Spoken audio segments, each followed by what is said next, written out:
Hi everybody, this is the original Josh back again with Kranzle USA, your home of pressure washer perfection.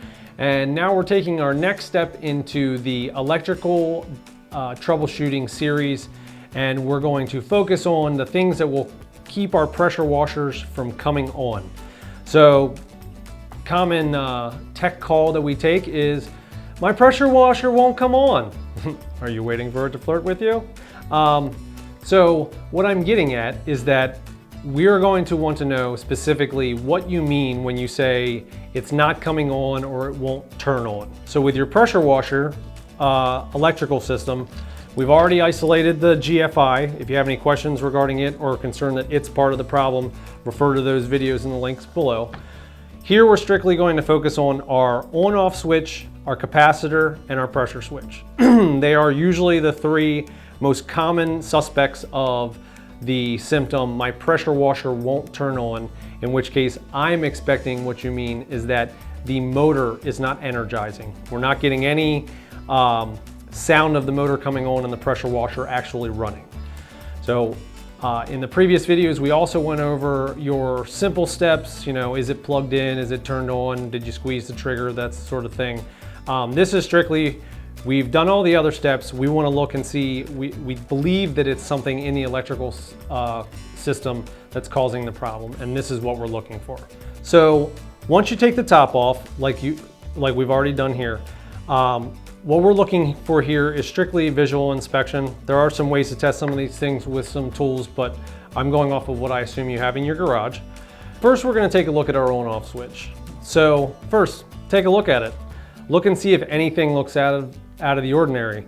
Now, of course, you may have never looked at one of these switches before, but simple things like burn marks, cracks, or parts that seem to be able to move really easily.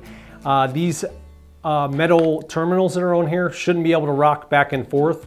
The casing of the switch should all be in one single piece. So if you see something that looks out of the ordinary, most likely is that switch is probably failed, and that's your evidence of it.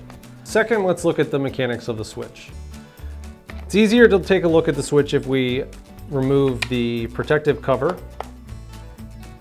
Then you can see and hear the switch, how it works when it's working properly.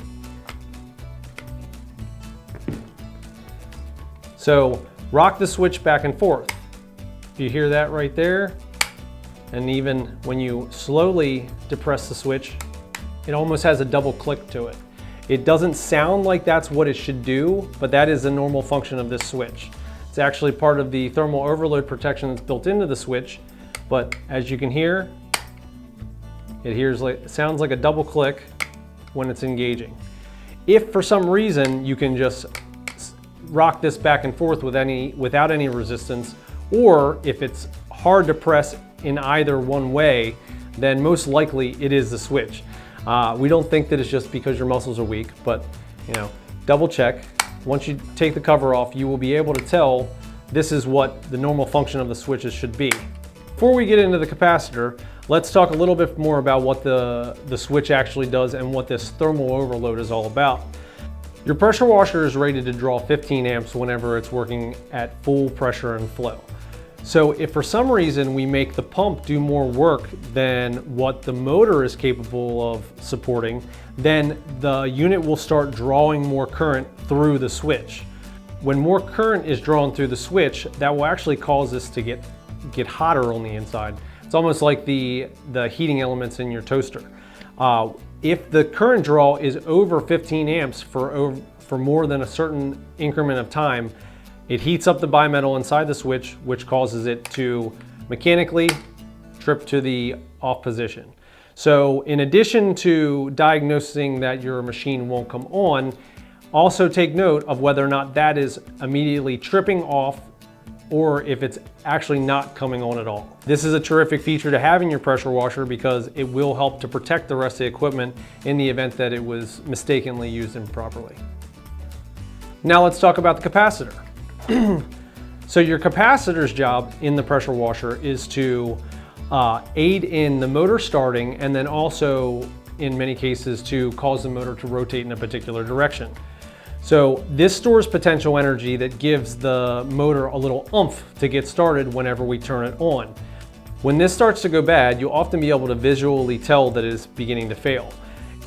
In most instances, it will begin to swell, and that is because inside here are two separate pieces of foil that each go to one of these wires, and there's insulation between the two.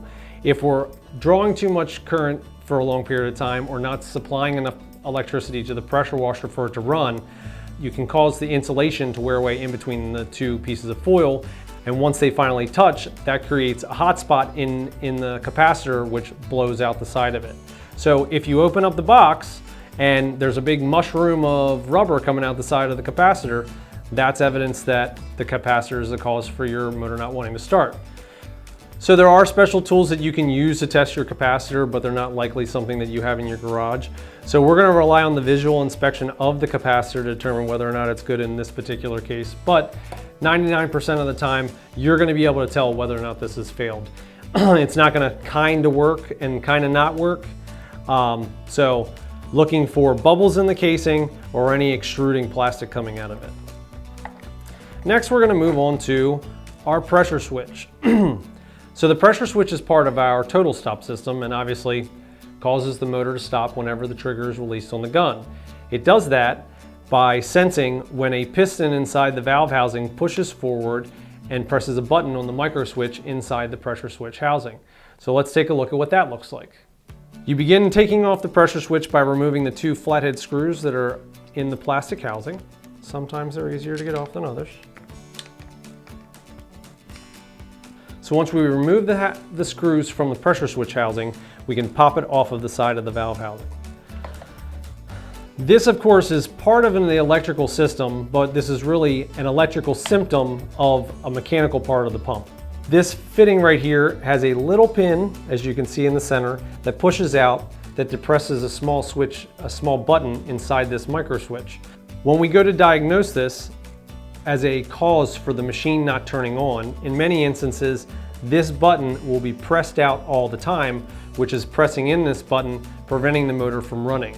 So as I mentioned, this is technically not an electrical failure. However, it is a symptom that we're going to find in the electrical components.